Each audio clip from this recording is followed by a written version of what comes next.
Right, good evening, everyone. Sorry, a little vertically challenged here. Welcome. Thank you everyone for coming this evening. Looks like everybody's got close to getting a seat. So my name is Angela Chavez, and I'm a planner here with the county's planning and building department. I'd like to welcome you all to tonight's pre-application workshop for the proposed Stonewood Resort.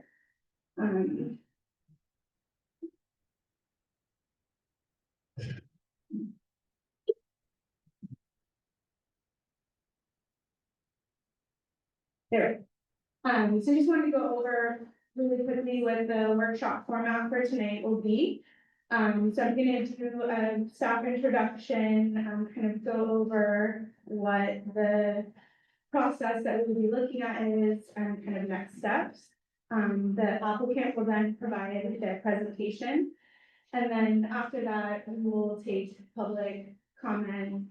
All of that will be recorded. And then what goes out to the applicant is basically a summary letter of all of your comments and concerns. And anyone who'd like a copy, please make sure that you use the sign-in sheet, or if you have comments that you filled out a speaker slip, so we can make sure that you're included. So just a quick summary of the pre-application process.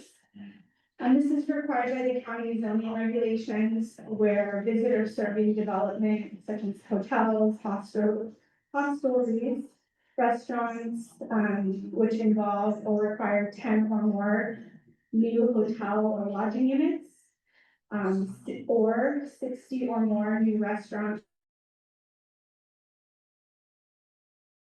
and our bar seats, or require food credits. So if you have those situations, you're required to go through this pre-application process. And the purpose is to provide obviously an applicant with some early feedback, but it's also to foster early public involvement on major development projects. So the purpose is really to present the project to you and get your feedback. And then the steps that we take are an early assistance meeting with the applicant, internal agency referrals, the public workshop where we're at now, and then the summary letter that I mentioned. Again, the purpose of the pre-application workshop is to allow early community involvement and input. We want to just be clear that this is for informational purposes only. This does not imply any approval, rejection of a project by the county or anyone else responsible for making decisions. So for this particular project, the current land use and zoning for this parcel is agriculture, and it has a zoning designation of planned agricultural district, coastal development district.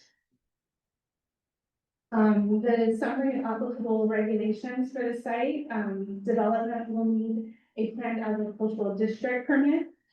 It will be required to comply with the local coastal program and obtain a coastal development permit. As we currently understand it, it would also include a grading permit, so involve the grading regulations. And then related but a separate process is that the current parcel is under a Williamson Act contract and would need to go through a cancellation process. Again, the summary of the development review process with a major development pre-application review of the orange arrow, that's where we're at now. Should the applicant decide to proceed, it would be, the next step would be a submittal of a formal complete application. We would do environmental review. In terms of hearing, this would need to go to the County's Agricultural Advisory Committee for a recommendation to the Planning Commission. The Planning Commission would be the first decision-making body. Should the project be appealed or approved or denied, it could be appealed to the Board of Supervisors or the California Coastal Commission because of the local coastal, because of the coastal development permit. So that's the general process and covers the workshop. I just For those of you who maybe don't want to speak or think of something after, the meeting's over, feel free to email me. My email address is at the top. It's also in the notices that were mailed out. The lower link is for the project website, so any updates on the project moving forward will be posted there. In addition, this meeting is recorded, so a copy of this meeting will be uploaded there. Probably tomorrow or something. Yeah, we can do that. All right, so I'm going to turn it over to Edward, who is our project applicant.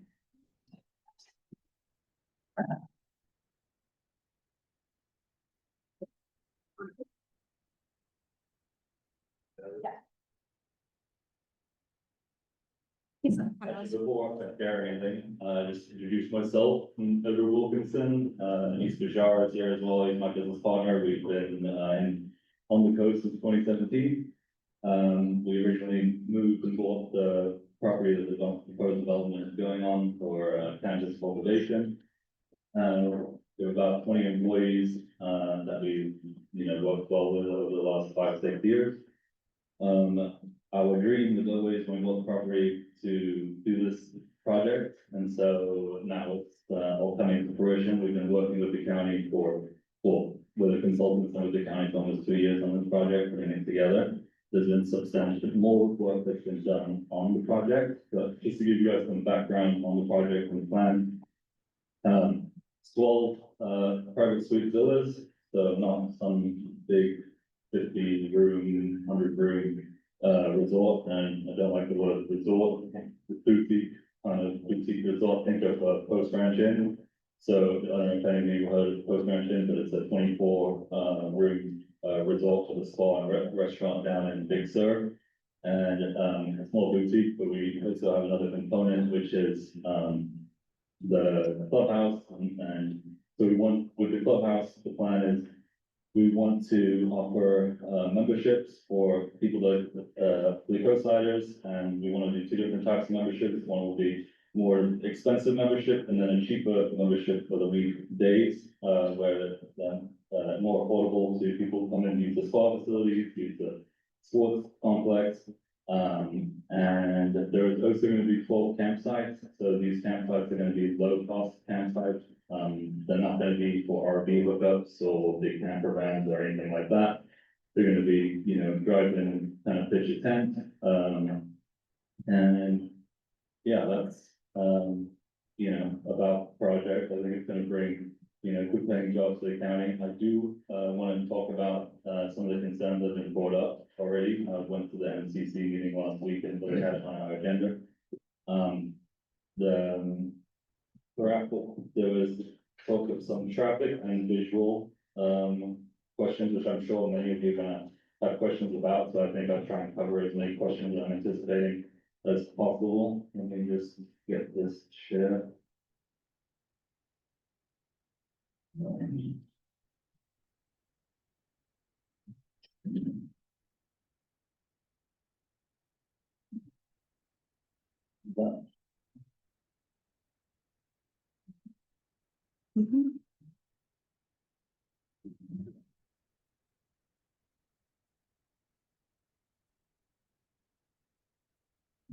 So you do that, okay, fine.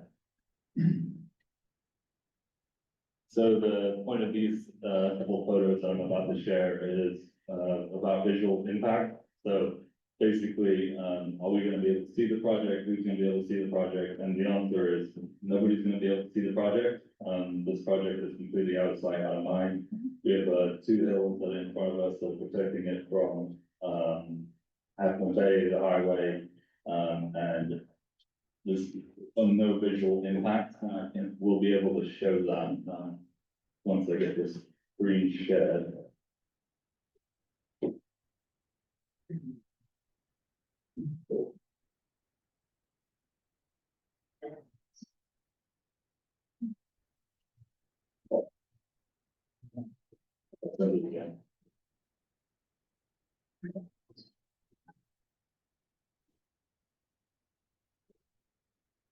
Sorry, give us a second. You have to give them permission to share the screen. We've already done, yeah. Okay. We've done that.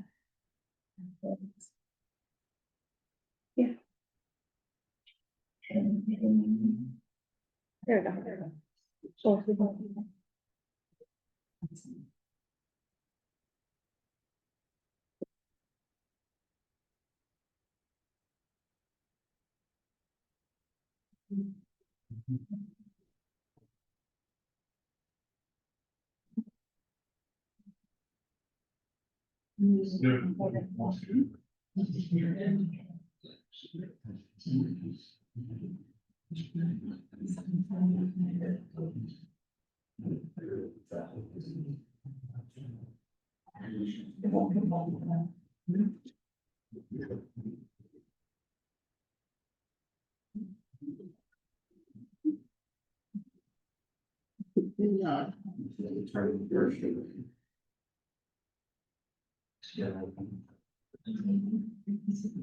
Again, first again.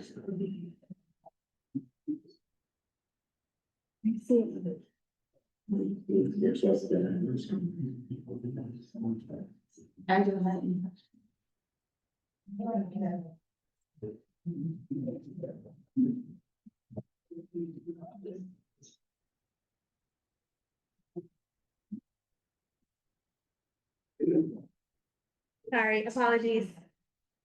Can you turn the mic up a little bit? Mic or the light, did she say?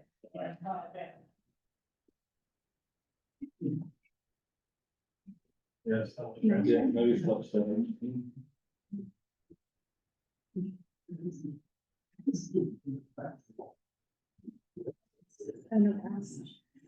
Why is that? Do we have any techie people here? Is there anybody who wants to do this use maybe? Yeah. Stop share.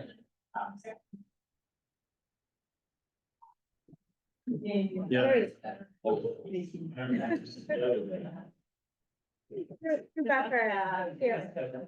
Okay, so, the point about this first part of the presentation, which I think is a really important concern that people have brought up, is the visual impact of the project. So, like I said, the project can be seen from anywhere. These are all taken from Google Earth, so I know this is a bad photo, but the project is up here behind this hill, so you can't see it from here. This is a much better picture. So, the project is back here, but behind this hill.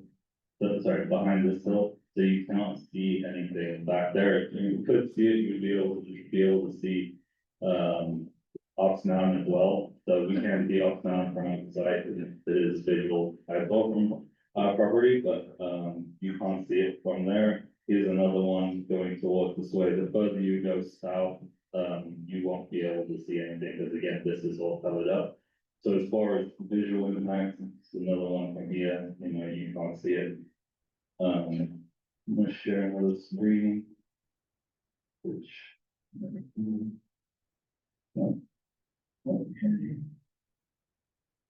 Okay, so, I just wanted to talk about these photos. So, this is, currently where the restaurant is being proposed to the code. So you can see out the ocean and you can see the sunset, but again, you can't see anybody, or anything from there. This is another picture. The Franklin's Creek community is behind that hill, so again, it's protected from any visual impact. Another picture, and this is, where the actual location of the picture has been taken, so you can see that you're looking out this way, and this is the dominant, development area, which is all protected by this hill and by this hill over here. It's gonna go down, so this is where the clubhouse is being proposed, again, cannot see anything from anywhere, so, no visual impact. And so that's the number one concern that I wanted to go over. The other concern that has been brought to, my attention, from the MCC meeting and from next door, are questions about, the traffic. So, other than the neighbors on my property, on the private road, I don't think too many people are gonna be affected by the traffic, so I'd just like to talk about, that a little bit. The.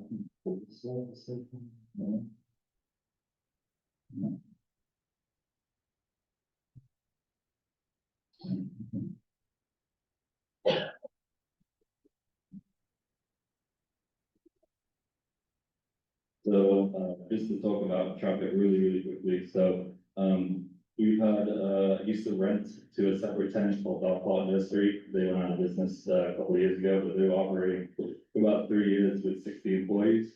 And, we ended up taking over that, space, and we took over with 10 employees, so we reduced the employees by 50. Now, obviously, when they did have these employees, and 50 people, 60 people going in and out a day, because that's how many people they had. There was some backup traffic, on the private road, but so that's 60 people going in and out at the same time. So we did not end up, our neighbors did end up saying something, so we did end up, talking to the tenant and making sure that they had separate times for going in and out. So I do want to talk about the roads. People brought up the actual entrance right here. So Spindrift right here is about 320 homes. So the Spindrift entrance and exit, doesn't have a full-on, center, turnout lane. It has a little one, but not a center, the big one. We have a full turnout lane right here that, is actually much better than the Spindrift one. And I don't think it will fit, based on all our calculations and usage, there's no way that I would have as many people coming in and out as 320 homes. So those are the two biggest kind of concerns that, have been, come up over the last week since the county has made the, project public. And now I think I just want to open it up to questions and, I can answer, any questions you guys may have. Yellow dot in the growth facility, was or issued. So the grow facility is in here. Yeah, and then there's a road that goes up the hill, so this all goes back to the FAA tower, our property ends about right here. You can't see it because of this hill and this hill right here kind of protecting it. The yellow dot is the proposed new resort. No, it's up here, Oh, I see, Yeah. okay. it's Thank you. behind this hill.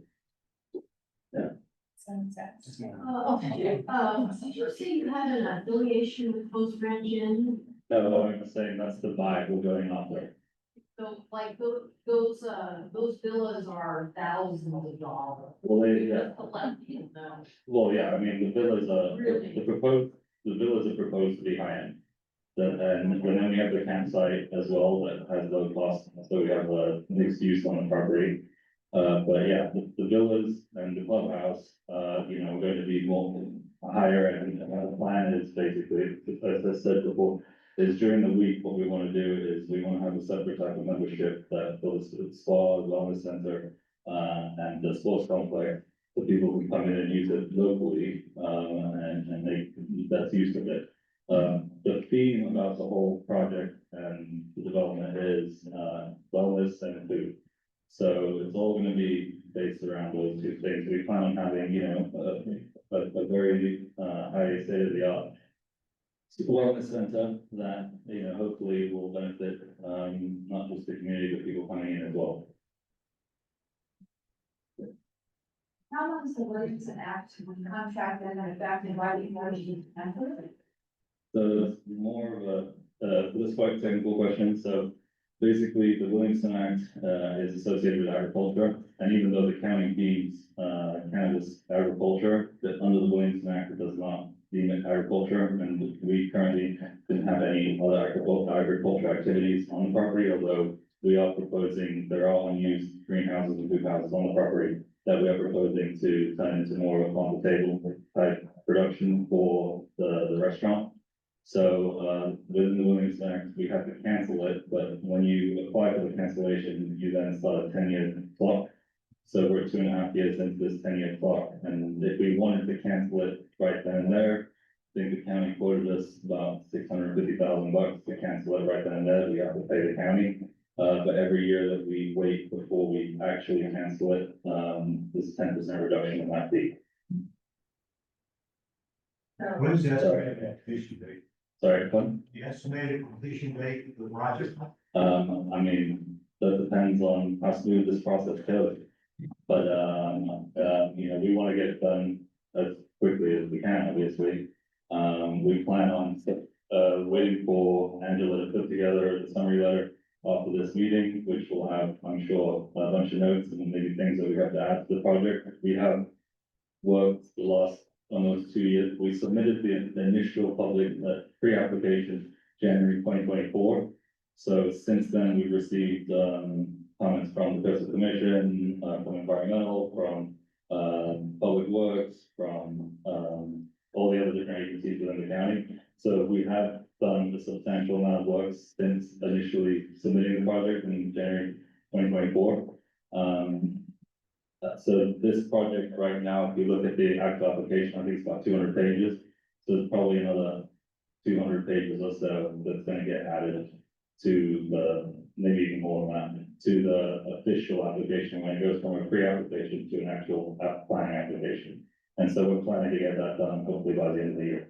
And then that will start a whole process of secret analysis, and then either an MND or EIR, and then planning commission after that. So I think Angela's covered the steps, within the departments and everything that we have to go through before we can do anything.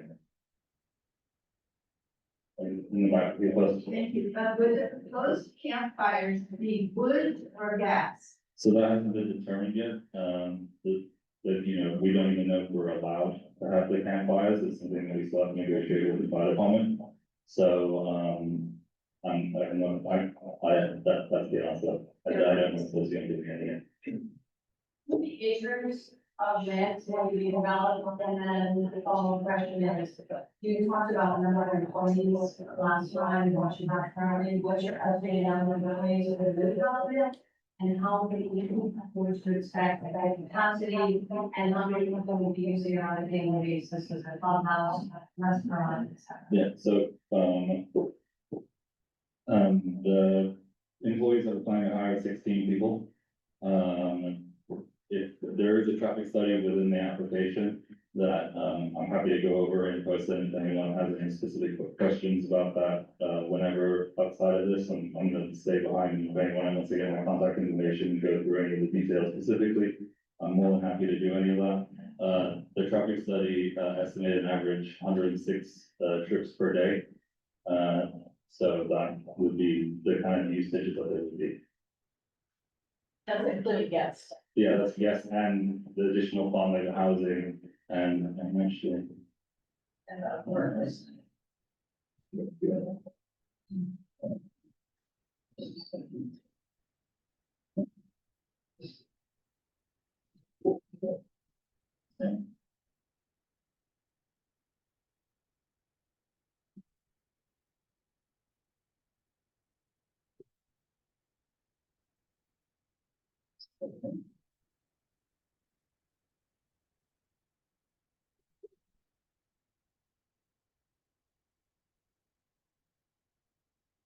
This application's, 200 pages, and just pull up the page where you can actually see. Um,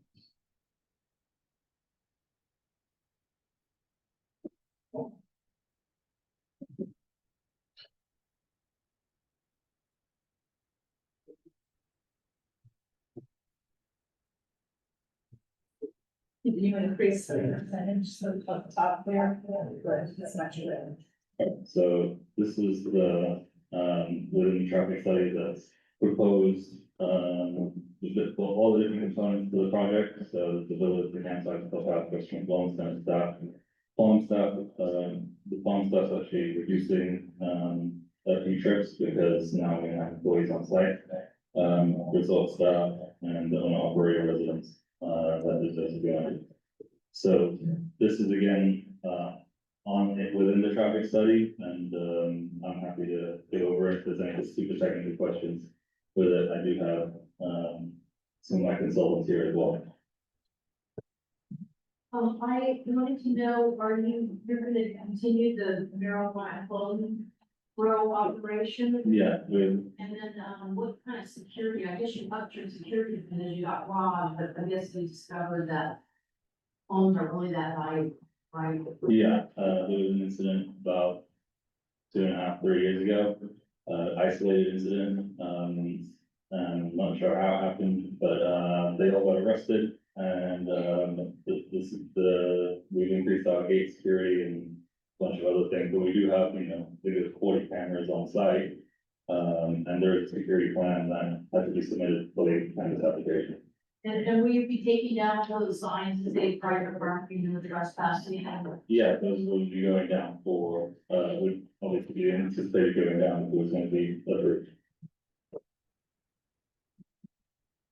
The question about water. It looks like from the report that you're planning to provide all of the needed water on site through runoff retention as well. So I'm wondering how that would affect the stream flow and Frenchman's Creek and the habitat values. Yeah, so, the proposed, water source for the domestic use and the project use is from a well, 600-foot well on top of the hill, in the middle of the hill, right by the project site. So this isn't good, this is, I couldn't tell you how far, but it's very far away from any creek or wetland or anything like that, so it's pulling it from, the rocks within the hill.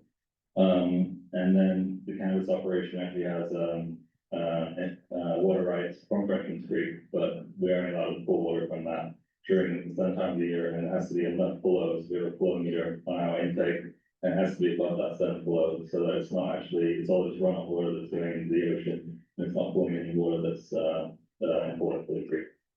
Yes, Phoebe. What months actually we draw It's, I believe it's January 1st to, March 31st or March 30th, and so right now we pull from. Yeah, so right now we pull from there and it goes up to a pond, part of the project, the current reservoir that we have is at the top of the hill. And just share this real quickly, just to show you guys. So, this is the farm in here. And then this is the reservoir. So basically, this gets filled up, from the creek during those months, and then we use the reservoir, and then gravity feeds down, into the cannabis facility where we have, water treatment and filtration.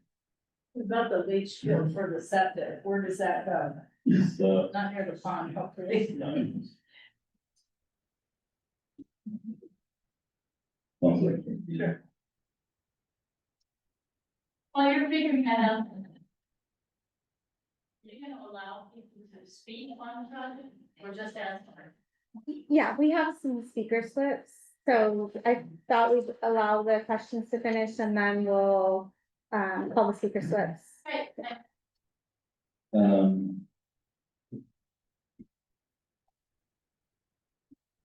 So leach fields, there's 2 leach fields that are gonna go up the top here. For the unincorporated residents and then the villas, the restaurant and everything. And then there is, currently a leach field inside this, area, but we're replacing that leach field when we put in the new farm with housing. Again, this is very far from any water source or creek, the creek kind of comes down here. The campground's gonna go in here, and there will be a leach field up here, but it means all the buffers and setbacks required for a leach field. So we're planning, sorry. So there's technically 4 leach fields that are gonna go in. And they're gonna be split with different uses. So one for the family housing, one for the campsite, and, one for, the restaurant. Extra what you have now. It's gonna be one more. Well, we're replacing one of them. Oh. Yeah, so there's 3 new ones going in, and, there was, the one existing that we're replacing. But, yeah. Yeah, and I think I heard earlier you said that the number of people you estimate are about 110, 106 106 trips a day. a day. Yeah. So I'm just curious, with the counts that if you have a restaurant, that seats 50 in a bar, Yeah, clubhouse, and we pulled that back up right. 6 villas and 12 keepers. And let's not also forget that there's deliveries in and out for all of these these things, how, and then you've got employees that have to support all these people that are gonna be there. How are you coming to 106 trips? Yeah, I'll show you. That would be at the 100% occupancy too, which you would. So, yeah. So this is the trips right here, so the trips on 106 is the average per day. So you got a Friday to Sunday, which would be your peak hours. And this is details about how many guests, so this is basically 100% capacity. And then you got Monday through Friday, the trips where you would assume that it would be, and I do believe that these numbers are reasonable, with saying that, you know, we're gonna do 50% full on, you know, Monday through Thursday, so. I think we haven't, you know, we've been conservative with these numbers as far as what we think the actual traffic is gonna be. And one follow-up question. When you have people that are staying in these areas, they're gonna wanna do activities, meaning they're gonna wanna walk from the campground to areas. Where are they going to walk? What's your plan at having people do things? This right across Frenchman Street, from Frenchman Street is a campground. Yeah. And that's constantly used, and people are constantly rolling around, using the trails and everything. How are these people gonna get from back of your property all the way to highway one across? And to where the activities that they're going to do?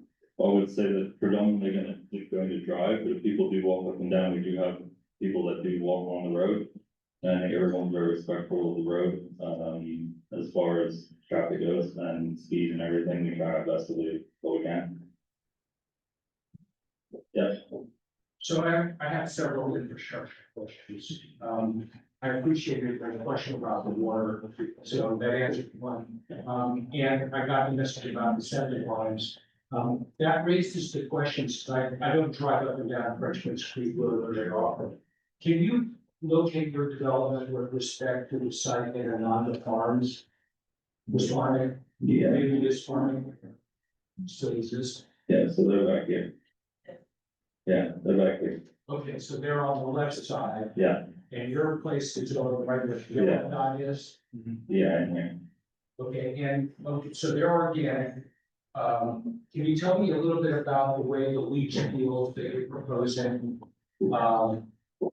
eventually drain? That leads to the drainage question, which is actually the one that really interests me the most. So. I'll let you take the one. So basically, we had our percolation test done on the property, and we've done A results up at the unoperated residence and, the resulting, villas and restaurant. So these are all up the hill 500 feet, and there's a whole valley in between where the creek is. So these percolation tests are the best results we can possibly get. I totally understand about the percolation test. That's not the focus of my project. Okay, the question is, we're subject to a regime of increasing rainfall, as you probably know. And right now, it's fair to say that the city of Half Moon Bay and the county of San Mateo have not done a great job of managing the hydrology in this area. These drain the impoundments that are on the hill drain, but they basically almost all come down to the same things. And I'm quite concerned that if there's going to be an expansion within this watershed of water flowing off, I think it's really important for us to know where that water is going in much more detail than where the percolation test is. Where do you want? Yeah, and it all drains down. So this is, by the way, this is Craig, he's an engineer and, designs the systems and, he can answer some questions. So the systems right now will be being then by setbacks on the creek. Yeah. Sorry, just for the benefit of everyone online. Sorry, so the question about setback from creeks, or is your concern about stormwater going into the? So the stormwater drainage is the fundamental question. The incidental question of the septic lines eventually reaching any water course, whether through sheet flow or sheet wash onto the creek bank is secondary. The problem is this area is very poorly planned in terms, not your project. I will hold judgment, but in general, we plan development in a way that is grossly ignorant of the way hydrology works in this area. I do not want that problem to be fixed, so I'm interested in what you know, what you plan for the runoff in this area. Not just during heavy storms, but certainly heavy storms, but also just steady state. You know, you could say that when the ground is saturated, so we get beyond the low we can continue, because there's storms that we won't be. Great, yeah. So any of the stormwater design on the site will meet requirements for stormwater detention. We'll also provide stormwater treatment for the impervious areas that are introduced on the site. So it'll meet all the requirements for the state. Treatment. Okay, well, I mean, we can chat later if you've got some other standards that we think that we should try and meet, but at the moment, we'll be meeting the ones that are required. by the So state. maybe we will, but I don't think they're. We're happy to look at anything that you may want to provide in regards to that, but, my personal house, which is where the star is right now, where I live. We have two septic systems on the property that, and there's been no issues with any of them. So this is a very, septic field is a very standard thing for a rural property to put in, especially if you don't have any hookups. So, these systems, off time, at the time. So there's not gonna be any way that any of this is going to be running down into Half Bay or, the mid coast, septic system. There's a runoff, or anything that happens there? The stormwater runoff? I mean, there's going to be somewhere runoff that goes onto the hill that goes into the creek and that comes down to the ocean, but that's it. Question for staff, is the Half Moon Bay County sphere of influence been addressed in the study? So the impacts that come down out of the county into city land, a subject that Half Moon Bay has a formal comment process. We have included the city of Half Bay in our notification process, and they will continue to be included as a impacted agency. I see. Okay, and back to the issue, because you mentioned that it won't be visible. It sounded like that was line of sight from, so maybe you can see the ocean, so the ocean can see you. But visitors on the coast wouldn't see it. No, Can you tell us about what the impact would be on night skies? We are in the dark skies area. yes, we're protected and we're gonna have to follow the Dark Sky Act. So, all of our lights will have to be pointed down, on a new development where lights can be pointed, old development where lights can be pointed up.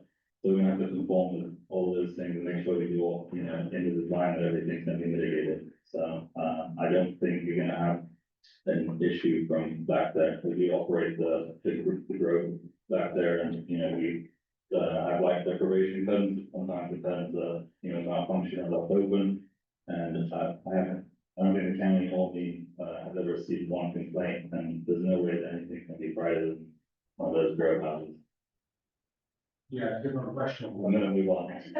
Question, Yeah. one quick question. Eric, is that for 5,000 square foot residence, is that going to be yours, or Yeah. who owns that? Yeah, so that's gonna be owned by the property that me and Denise own most of the property, and we do plan on living there, and it's also gonna be used for, some, within the application we have, there's gonna be some activities will be done there, so if we want, potentially, yeah. Okay. Thank you very much. So we're gonna call speakers to allow everyone the opportunity to sign up on the speaker's request form. We're going to do a 3 minutes per speaker. The first speaker is Casey Branston. I'm gonna come up to the front because I can be closer to that. My name's neighbors. I don't need a mic, lots of you hear me? Well, sing it. All right, thank you. All right, now you can start with 3 minutes. My name is Casey Branscombe. I'm the owner operator of Branscombe Farm. It's 780, 800, 650, 660, and 800 Richmond Street Road. And it's neighbor. I know him pretty well. We've been talking about this project for a long time. And I just want to say very clearly, I don't, I'm a live and live this kind of person. I don't have any personal objections to Ed expanding his operation. I just don't want it to be to the detriment of mom. I've expressed my serious concerns about the road, both from a legal standpoint and from a usage standpoint. But what I'd like to do is tell you a little bit about what potentially gets lost. What's the bathwater that gets thrown out if this baby gets approved. I will say that I'm in conversations with Ed about some mitigation measures that might address reasonably more concerns. So I'm not, all guilt in the ground against this, but I do want you to know that there is a very serious problem impacting my farm, my operation, which has been here since 2003. That involves the use of that road since Ed moved in. I can't blame all the traffic on Ed. We've had another change of ownership between Silva and Amanda. But the majority of the traffic appears to be from there. And we've had several near-death experiences. My principal rider was put in the hospital just a month or so ago as a result of a youngster taking off because the arenas, my folding barn, and my quarantine barn are all, including 2 employee housing units, are right on that road, like right on it, 5, 6 feet, or 10 or 12 feet at the most from the paved area. And the pavement itself is barely wide enough for 2 cars to pass. So to just give you a little bit of what gets lost if my operation gets canceled as a result of his expansion of his business. We are, in the last 10 years, we've been in the top 5 breeders in the United States. I'm the founder and board of the United States Sportless Breeding Association. We are the only resource for the horse community in San Mateo County that provides support for training in fine reproduction and other cameras and zebra and whatnot, basically hooked animal reproduction. Our relationship with UC Davis Veterinary Medical Teaching Hospital goes back to the early 2000s, late 1990s, when I moved the operation in 2003 from Morgan Hill to here. Almost all of the viriginologists in our area and most of the veterinarians that are normal clinicians, they rely on Branston Farm to be able to provide veterinary services they need to be able to breed. If you don't breed horses, you can't have horses. Our own particular operation, our own in-house breeding operation, last year, we've been recognized, I've been Breeder of the Year, I don't know how many times. But last year, we represented the United States for the first time in 37 years, an American bred horse, represented Team USA, and we were 3rd in the world. So I just want to let you know we're a serious farm operation. We have almost 80 acres, 75 acres. I work very hard to maintain it. We're not wealthy. We clear about $120,000 or $150,000 a year. I have 11 employees. All of that is at risk. We can't solve the road trail. And we have to cross it every day with employees and persons all day long. Thank you very much for listening. Our next speaker is Kevin Palmer.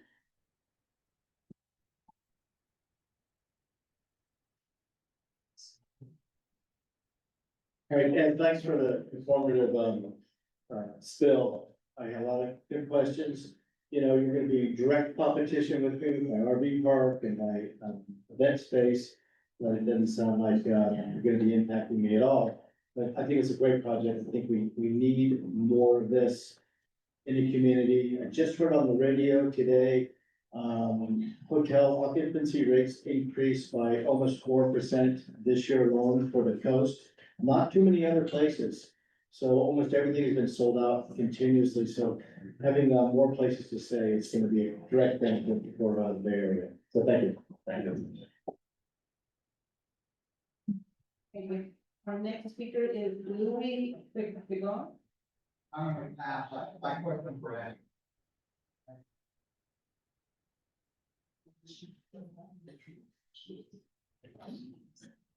Our next speaker will be Jean Glover.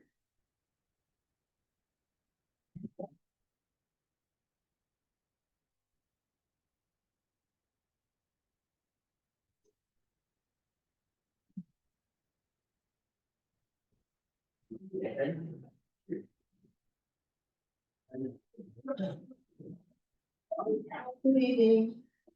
I'm gonna read mine. I can barely hear you. Good evening. I'm gonna read mine.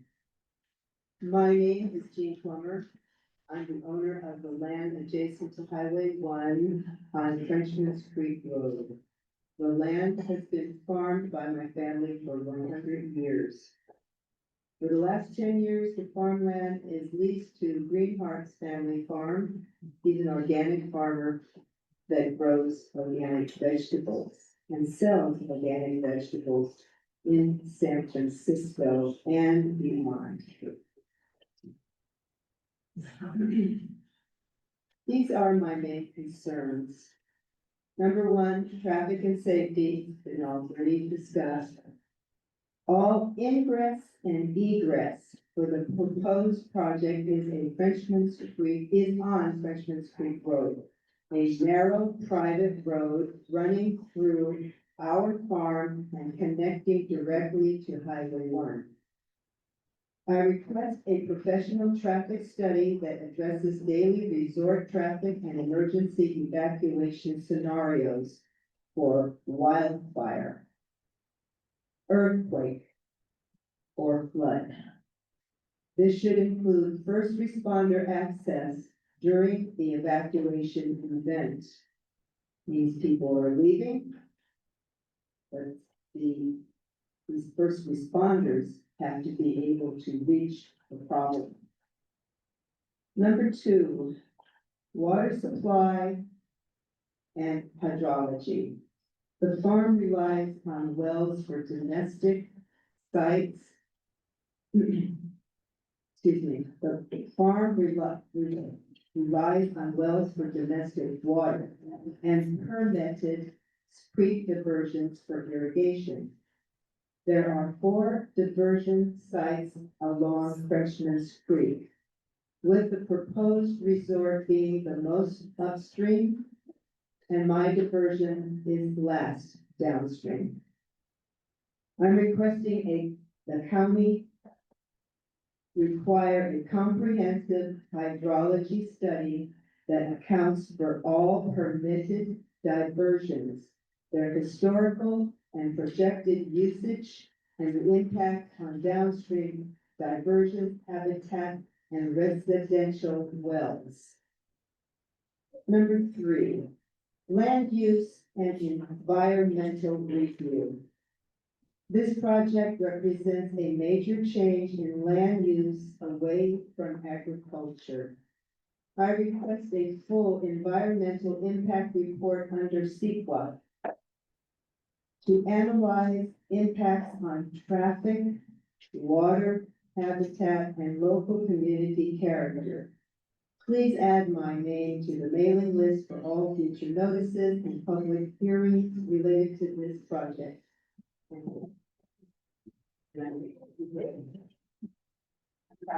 Our next speaker is Lexi Mendoza.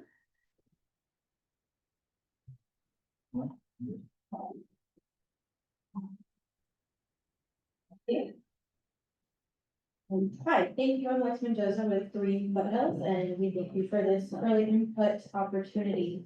Green Foothills is a local nonprofit that aims to protect local nature and farmland to ensure a healthy environment for everyone in San Mateo, Santa Clara, and San Diego counties. We submitted a comment letter on September 25th regarding the following. The accuracy of the allowable density credits for the project.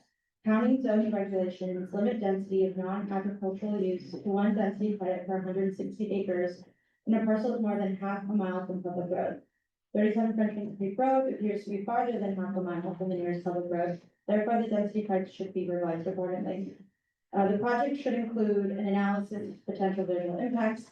State Route 92 is a scenic corridor as designated and the location of phase 3 of the project will likely fall within the scenic corridor. Growing cannabis is not included as a specified use in the planned agricultural district. Additionally, cannabis cultivation requires high labor demand during various phases, high inputs of water, fertilizer, growing medium, and potentially high use of electrical energy. Concern over farm worker housing and questions around the number of projected farm workers for the cannabis operation during peak seasons and where the seasonal farmers are currently housed. And then lastly, concerns over potable water. The project's analysis of domestic well water found that total chloroforms were present in iron, manganese, and cadmium exceeded the Title 22 drinking water limits. While the project says that treatment will be provided for distribution, Greenfield Hills urges the county in order to begin treatment now and put on-site well water into usage now, rather than waiting for after approval of the proposed project. This would begin to address issues around accessibility to safe drinking water for coastal farms and farm workers. These were not a comprehensive list of what was mentioned in our letter, and for additional remarks and a more detailed description of the mentioned list, please refer to our submitted comment. We thank you for your time and consideration of our review.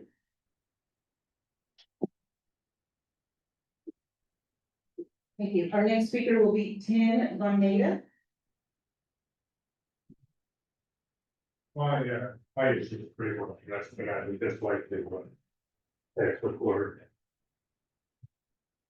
I met a neighbor on, the east side, and, I'm just going to say that he's been, a friendly and, accommodating neighbor. I wish him luck with his project. Our next speaker is Marjorie Morris.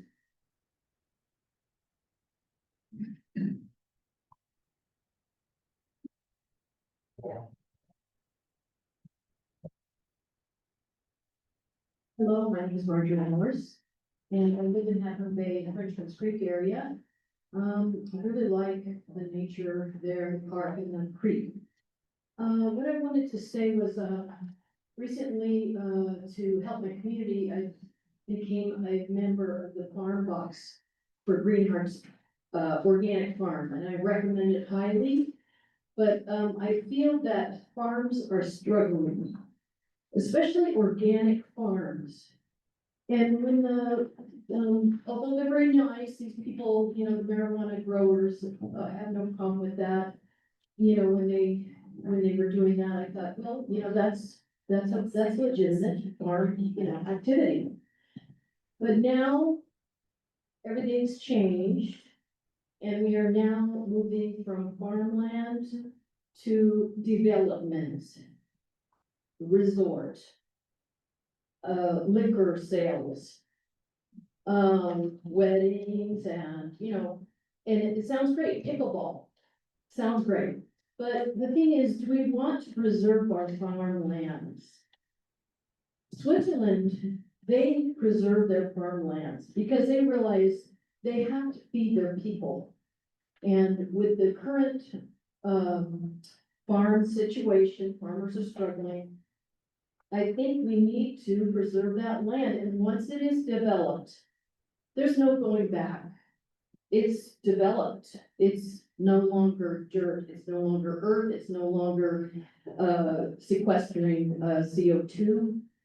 So, I would just like to say that this is what the decision is about farmland or development. Do we need another resort? The other thing is, I drove up there this afternoon in my Mini Cooper, and it was quite an experience because here there's you go past all these signs that say private property, no trespassing, you know, and then it gets more and more intense, and as you get back there, finally, like, warning, you will be prosecuted for trespassing. You know, and I thought, wow, this is really exciting, you know, who's gonna arrest me, right? But, you know, then when I got back there, I thought, wow, this is really a special little area. And do we want tourists going back there? You know, it's okay, I don't feel like I need to go back there, I was an intruder.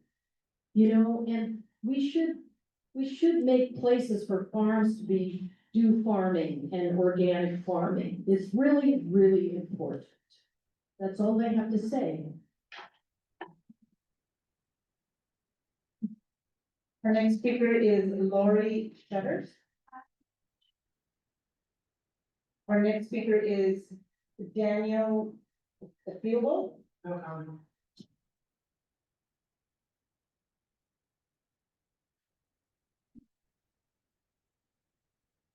Our next speaker is last name Dobbs.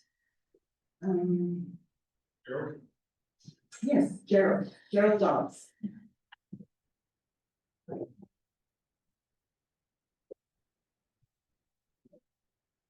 Good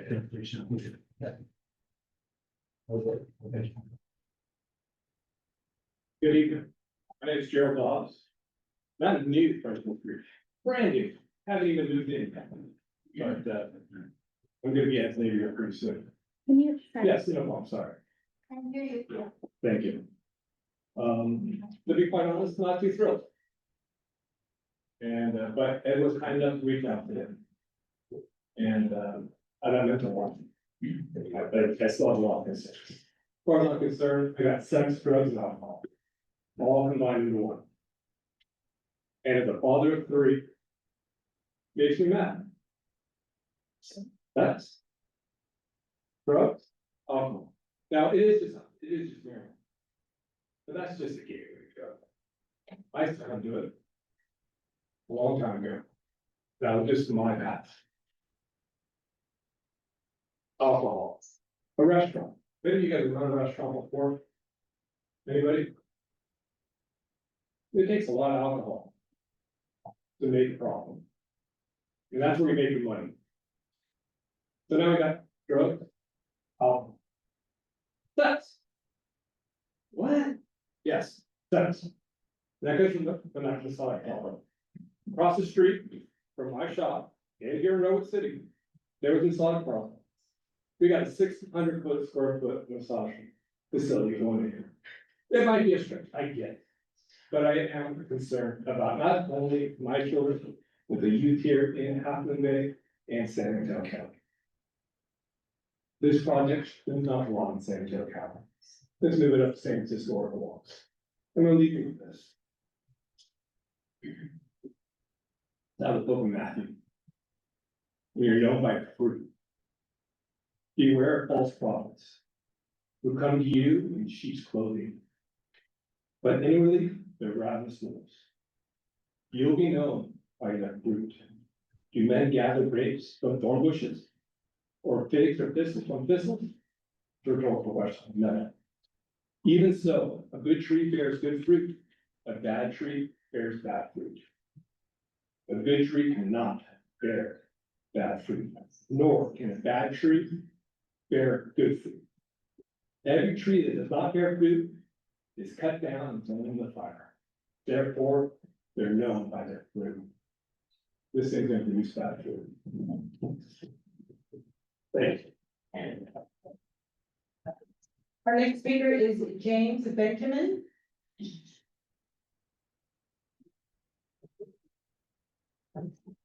Thank you. Could you put up that video before we start, or another video, the map that shows the Castelmar neighborhood in the foreground and the site, the one that we were talking about when I asked where it was located? Yeah, can you share that?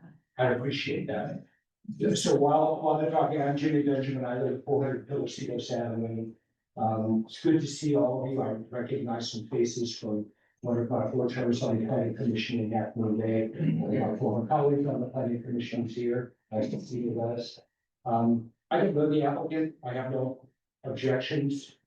Frankly, when a project comes up, the applicant is, I try to be colorblind, blind to who the applicant is. I'm trying to look at what the project is, what it is that's being proposed. And one of the concerns that I tried to articulate in my questions was about drainage. I've been reading a lot about drainage since I lived near the sand plant. And as you may know, those of you who've been here more than a couple of years, we had a pretty big storm in 2022 and New Year's Eve. It actually inundated the sand plant a little bit, but for some heroic work by the Andrews, it could have been very bad. That was a 38th percentile storm. And it gave me pause to try to understand how it is that a storm of that magnitude could create that problem. Are we getting them out? Still I'm trying to get it. Thank you. Well, and I have a copy on my iPad that I can put up, but you can't see it from there. The remarkable thing is that Half Moon Bay's vision in the 60s, when the fathers were beginning to develop, was that everything from basically Casey's farm all the way down to Beechwood and Glen Creek up to Newport Terrace was going to drain through a 70, well, let's say 50 to 70 foot trench that was going to run right along, Kehoe Avenue, right past their wastewater treatment plant, our wastewater treatment plant. And believe it or not, that is the predominant pattern to which that entire area and the three impoundments that are above them would drain into. We do not have adequate capacity. The soils in that area are eroding terribly. I will prove my point to each and every person who wants to know more about that. But I'm very concerned that our status quo understanding of the hydrology of this area, the way stormwater runoffs, is completely inaccurate. Our 2016 stormwater plan is laced with errors. You can scan it for the word erosion. It doesn't appear in the entire document, not once. So I am very concerned about the sphere of influence and the potential that once the project's water is off the site or out of the county lands, it is somehow out of mind. That would be a terrible mistake. And it could cost lives. If we have an inundation with that wastewater treatment plant, it's the entire area that suffers, unless, we'd be on a septic line at leach fields, maybe wouldn't be as bad. By the way, we don't allow those very much on Hampton Bay. So there's significant other impacts, actually, or potential impacts I'd like to associate myself with the remarks of the Green Foothills representative and reinforce the concerns that Casey raised in her comments. We do have a right to farm ordinance, and we want to be sure that each and every development that occurs in our area fits in and works out. So we want to make sure that the parties that come here, whether they're your proposal or some other proposal, are really effective, that they're adding to our community and they don't detract from other aspects of our community. So I'm asking you to engage with those of us who are concerned and recognize the hazards, not just hydrology, but fire, drought, other hazards in this area, and the biological concerns. You're building in an area that has a lot of habitat, a lot of big animals use it as a corridor. It's really important to plan such a sensitive site with the utmost care, and the minimum that meets the standards that we have is not good enough. The Coastal Act has very specific constraints on how much water can be entrained. I'll be paying close attention to that, and I think you should want to pay even closer attention. So thank you for letting me spend a few minutes. And if you want to talk with me after the meeting, or any of you want to learn more about these issues, I'm happy to tell you. Thank you. Our final speaker will be Danielle Maybach. I just reminded that I'd like to speak after her. Thank you. Thank you.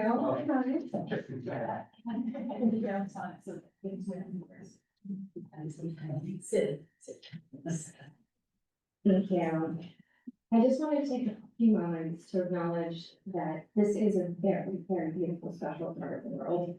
And my daughter and I, Grace, who's here right now, have had the opportunity to spend a significant amount of time there. And as far as having stewards, such a special place that the woman in the song spoke about,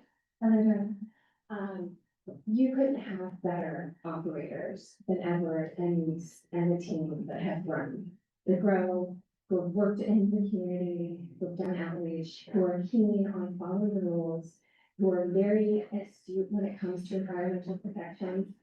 And when it comes to allowing everyone in the community to enjoy this special place, I feel very grateful to share that with my daughter.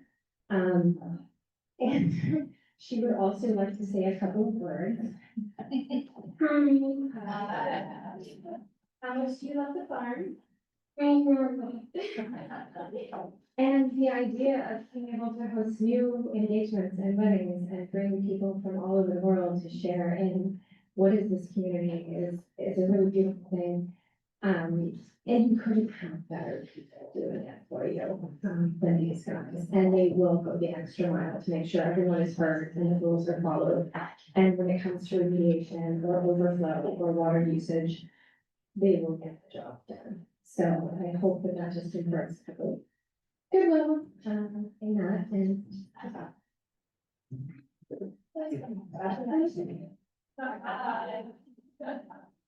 Thank you.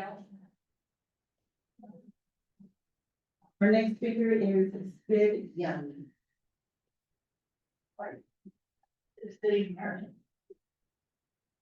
Hi, I live in Moss Beach, but I'm very interested in the potential for this property. Because since I live in the unincorporated San Mateo County, we don't have any of the facilities that the city of Half Moon Bay provides for their residents.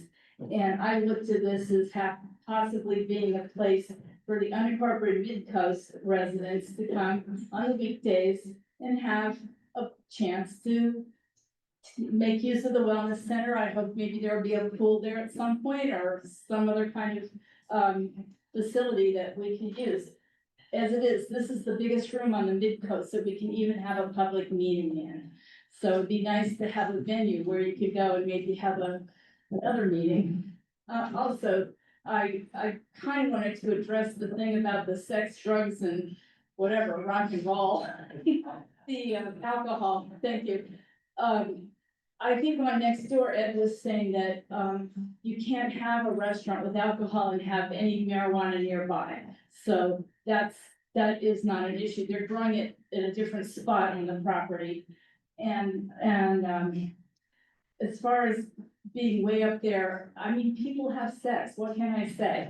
There's a little girl here. There's a reason she's here.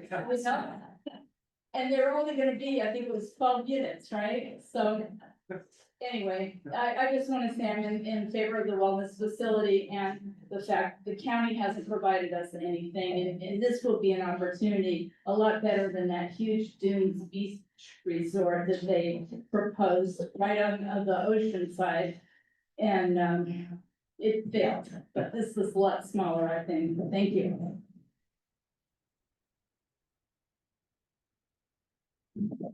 Great, thank you. We're now going to take speakers from our Zoom.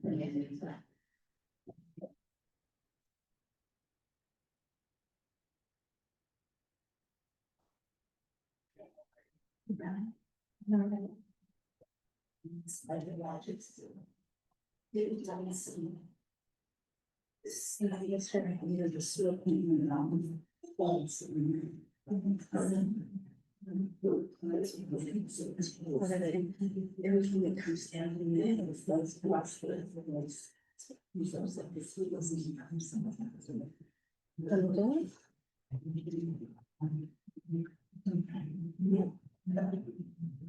Brantley, please unmute your speaker.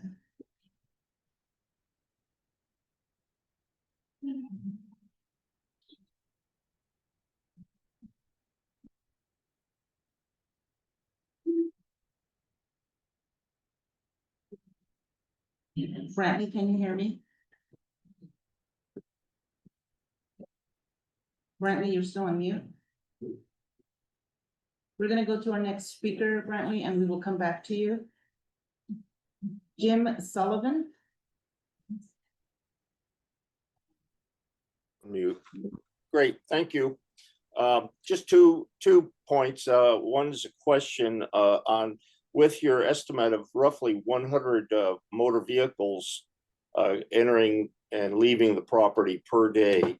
What my question is, where are these vehicles going to park? And if you're going to, put in a parking lot for roughly 100 motor vehicles, it's going to be a lot of impervious surface. So I'd encourage very thorough engineering, utilization of swales, and to route the water off that. Second is, you had mentioned that for recreation, many of the visitors will be going elsewhere to whether they're going hiking or bicycle riding or horse riding down at lovely Branscombe Farms, whatever the case may be. I'd encourage you to contact just directly to your north. As you well know, you've got Scarpa's Peak, which is the highest peak between Sierra Morena and Mount Tamalpais on the coastal range, higher than Montero Mountain by about 50 feet. But to connect with the GGNRA, the National Park Service, and the Peninsula Open Space Trust to study and potentially create something that I think would be very advantageous, not just for the visitors to your property, but to many of us coastside residents. The Ritz Hotel, they were required as part of their process. You're not going to be like the Ritz, I'm not implying here, but they were required to connect to the Caliparissima California Coastal Trail and allow public access from that point. So I strongly encourage you to consider those same options. Thank you very much. Thank you, Jim Sullivan. Our next speaker will be Ann Martin.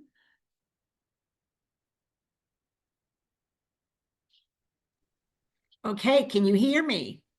Yes, we can hear you. Great, thank you. I have just a couple of concerns. They're primarily safety concerns. First is fire hazard. I understand the project envisions a number of fire pits. These are fire pits in a highly wildfire-prone area. And to me, this poses an extremely unreasonable fire hazard to nearby residential communities and indeed to our whole coast. Next, traffic safety. As Ed mentioned, the traffic study envisions an average 106 daily trips. That's fine, but what about those celebrations, those wedding celebrations that I believe Ed had mentioned on next door? There will be times, that's an average. What about the times when those celebrations are being held? There's going to be a whole lot more traffic again, exiting and entering via Frenchman's Creek Road and Highway 1, an uncontrolled intersection with no traffic light, and which I understand there have already been a number of traffic accidents. And finally, I think it's reasonable to assume that any resort located on a pot farm is going to have a number of guests, be it overnight guests or club members who are going to be cannabis connoisseurs, and they will be consuming cannabis on the premises. That's not unreasonable. It certainly is legal. However, that does increase the likelihood of possibly impaired drivers on Highway 1. And I think in light of the number of accidents we've had in the past due to impaired driving from alcohol or drugs, that is a reasonable safety risk to raise. Thank you for this opportunity. Thank you, Ann. Our next speaker will be Kimberly Williams. Hi, can you hear me? Yes, Kimberly, we can hear you. This is Kimberly Williams. I'm a local community member and I wanted to make a couple of points. I'm still learning about this project and I've appreciated the openness of the applicant to come out and engage with the public on more than one occasion so far, and I hope that will continue. I want to say that I'm disappointed in the quality of this video setup, since the county runs many of these meetings with their councils and commissions, including the Board of Supervisors.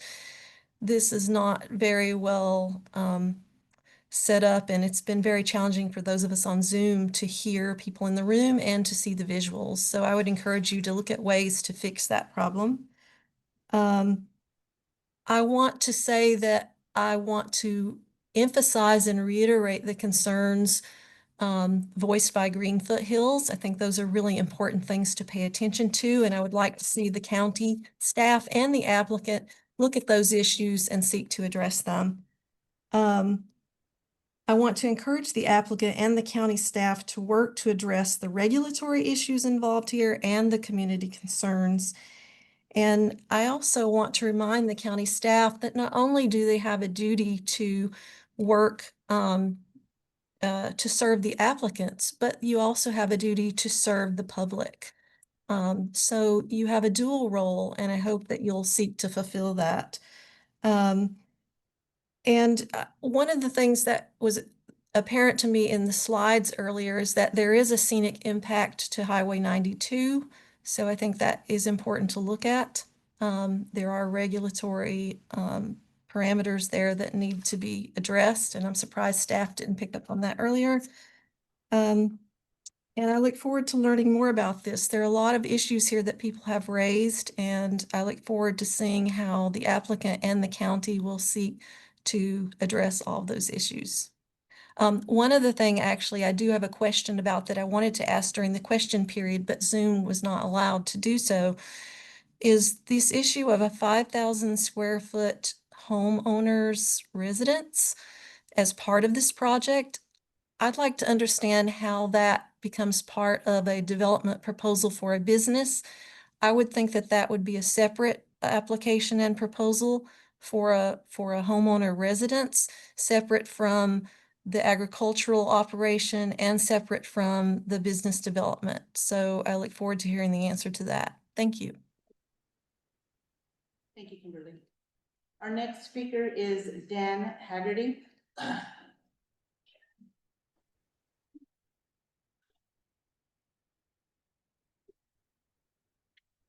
Dan Haggerty? Hello, can you hear me? Yes, we can hear you, Dan. Yes. I want to say that I agree with the comments, Ann Martin's comments, Committee for Green Foothills comments, and Kimberly Williams just made her comments. It's my understanding that the spirit of the zoning in this area is 100% agricultural, and I would like to see an consideration of growing food.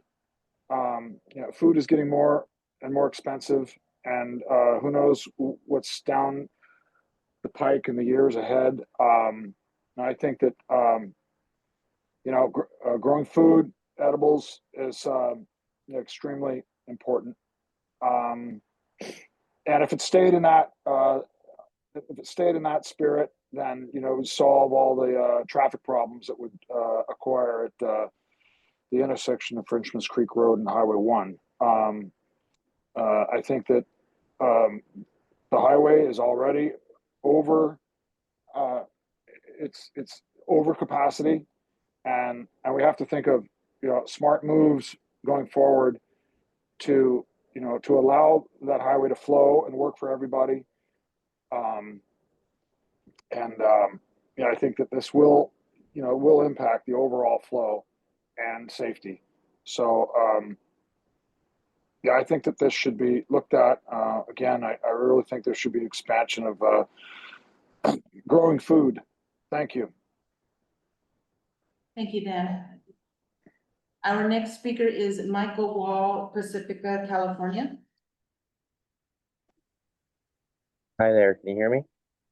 Yes, Michael, we can hear you. Thank you. Yes, I'd like to speak in support of this project as a business partner with Ed and Anise. I've seen how their business has been good for the community. They've been good stewards to the land. As far as I can see, this project will benefit the community more than it takes away.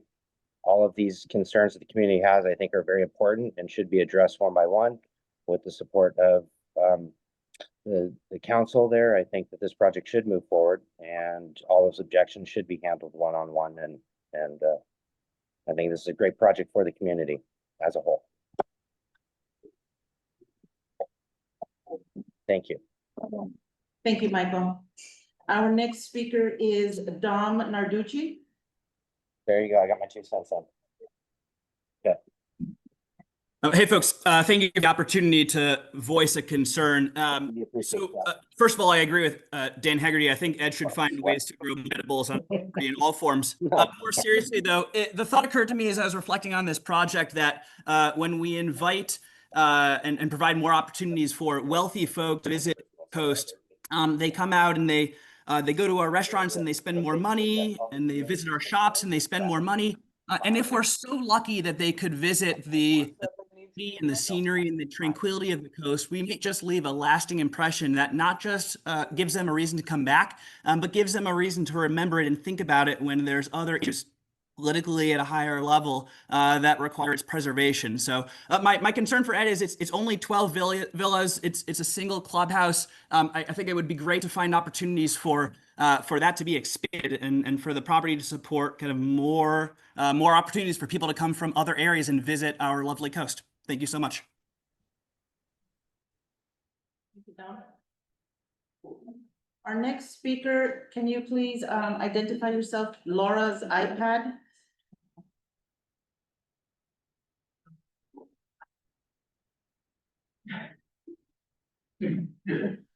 Hello, Laura McGee. Can you hear me? Okay, I'm a Laura. resident of the Frenchman's Creek neighborhood. And I agree with a lot of the concerns that have been raised, but I would also like to raise my concerns of the the risk of light pollution and noise pollution that will, I think, affect our neighborhood directly. You know, I'm not looking forward to looking out my back window and seeing bright lights coming over the hill. And so I just wanted to express those concerns regarding light and noise, particularly for our neighborhood. Thank you. Thank you, Laura. Our next speaker is Brent Turner.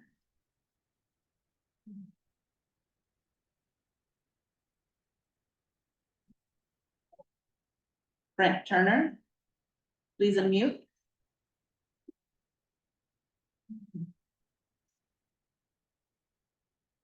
Brent, you're still on. Can you hear me? Yes, we can hear you. Oh, very good. Thank you.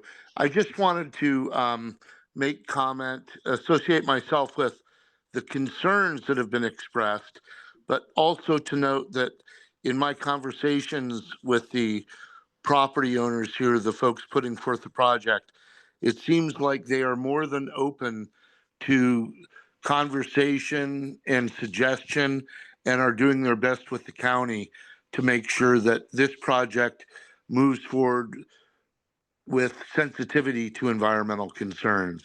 So as a fan of green foothills and other folks that are protectors of our environment, usually I'm no growth.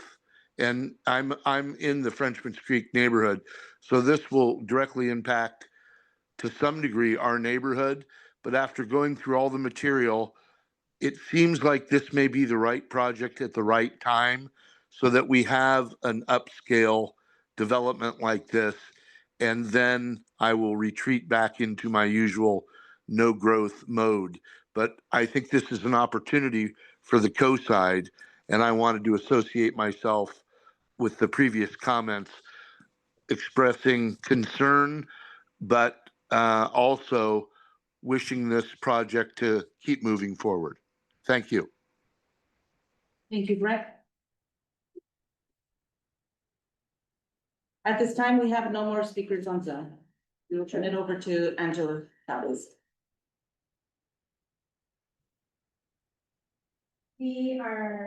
Our clock is not clicking. We're out of time. I just want to make sure that everybody got a chance to say provide their comments or concerns.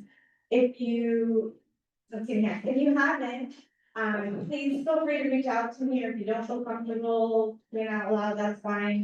You feel free to email me, anything comes up after you leave and you wanna share something, you can also feel free to email me then. You have specific questions that we can answer at this time, please feel free to share those as well. So thank you all for your time and your friendliness, and all of your really well thought out and great comments. So thanks everyone.